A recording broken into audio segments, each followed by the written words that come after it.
नमस्कार दोस्तों, आज हम अस्थमा के टॉपिक पर बहुत इंपॉर्टेंट एक डिस्कशन करने जा रहे हैं, स्पेशली जो बच्चों से जुड़ा हुआ है, जिसे हम बोलते हैं पीडियाट्रिक अस्थमा। अब असल में समस्या क्या होती है, बहुत सारे लोगों को ये एक मिथ होता है कि अस्थमा की जो समस्या है वो बड़ी उम्र वाले लोगों को यानी बूढ़े लोगों को आती है, लेकिन ये बिल्कुल गलत है। बच्चों में, स्पेशली अगर मैं बात कहूँ छोटे बच्चों में, 8 से 10 साल तक के बच्चों में इस समस्या को काफ़ी हद तक देखा जाता है, जिसकी वजह से बच्चे के साथ साथ उसके फैमिली के सभी मेंबर्स परेशान होते हैं, दुखी हो जाते हैं।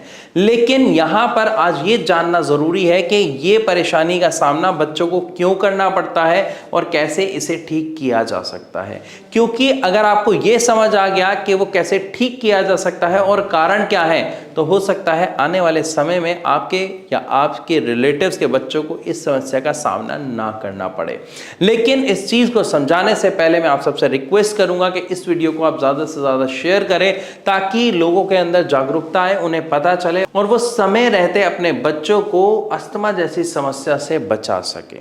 तो चलिए शुरू करते हैं वीडियो और सबसे पहले जानते हैं अस्थमा की जो समस्या है वो है क्या। हमें क्या लगता है, सांस नहीं ले पा रहा है, अस्थमा है, राइट। लेकिन कई बार ऐसा नहीं हो पाता। कई बार हम उसे मान लेते हैं जुकाम है, सर्दी है, खांसी है, इसलिए सांस लेने में दिक्कत है। बच्चा रात को सोते वक्त खास तौर पर परेशान रहता है, खांसता है, सोते वक्त मुंह खोल के सांस बच्चे को लेनी पड़ती है, नाक से वो सांस नहीं ले पाता है क्योंकि नाक बंद होती है।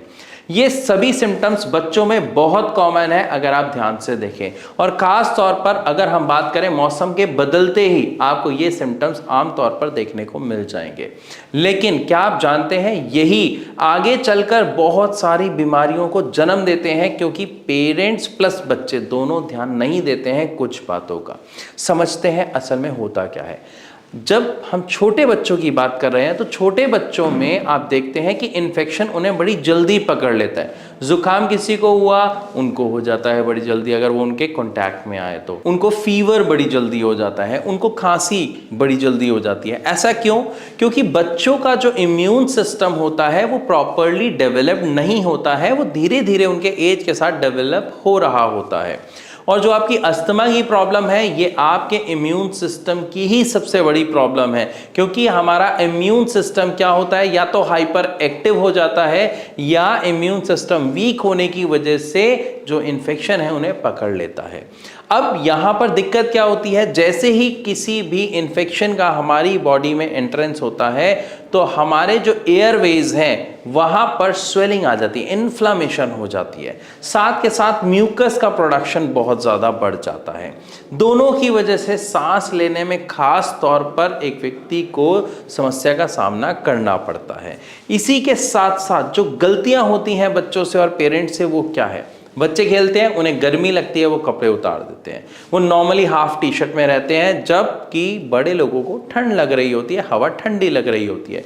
यानी आपका जो टेम्परेचर चेंज है, सर्दी से गर्मी, गर्मी से सर्दी का, ये एक सबसे बड़ा कारण होता है, जिसे हम सर्द गर्म कहते हैं, आपके बच्चे को इन्फेक्शन के पकड़ने का, या ये कहें उन्हें सर्दी, खांसी, जुकाम या बुखार होने का। इसी के साथ साथ बच्चा जब खेल रहा होता है, उन्हें गर्मी ज़्यादा लगती है, तो वो क्या करते हैं, सीधा ठंडा पानी लिया और पीने लग गए। आपको यहाँ पर बच्चे को रोकना और समझाना बहुत ज़रूरी है, क्योंकि एकदम से जब वो खेल रहे हैं तो बॉडी बहुत गर्म है, अंदर गर्माहट है।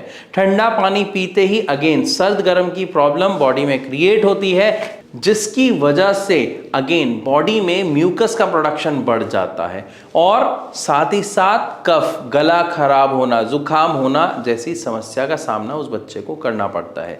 और इसके बाद अगर मैं बात करूं तो ईटिंग हैबिट्स, यानी जितना भी बच्चे जंक फूड खाते हैं, ऑयली फ्राइड फूड खाते हैं बाहर से, सस्ते के चक्कर में वो कुछ भी खराब खाना शुरू कर देते हैं। और जंक फूड तो सारा है ही खराब, हम सब जानते हैं, जिसकी वजह से जो आजकल हम चीज़ बर्गर खा रहे हैं, चीज़ पिज़्ज़ा खा रहे हैं, सब में चीज़ एक्स्ट्रा, लेकिन घर की मलाई वो नहीं खाते हैं। तो आप खुद देखिए बच्चे खा क्या रहे हैं, वो सारी चीज़ें जो अंदर जाकर जम रही है। आप 2 मिनट के लिए एक काम करके देखें, चीज़ पिज़्ज़ा खाते हैं ना, चीज़ बर्गर खा रहे हैं ना, उस बर्गर को आप नॉर्मल आधे घंटे छोड़ दीजिए, वो जो चीज़ आपने डलवाया वो कैसा हो जाता है। अब सोचो वही चीज़ आप खा रहे हो, पेट में जाके वो कैसी हो जाती है।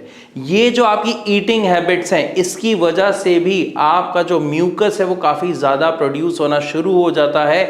और अक्सर आप देखेंगे जो बच्चा ऐसी डाइट लेता है उसको हमेशा कफिंग प्रॉब्लम बनी रहती है, खांसी की प्रॉब्लम बनी रहती है, उनकी जो कहते हैं हिंदी में नाक बहना, अक्सर उनको वो दिक्कत का सामना करना पड़ता है।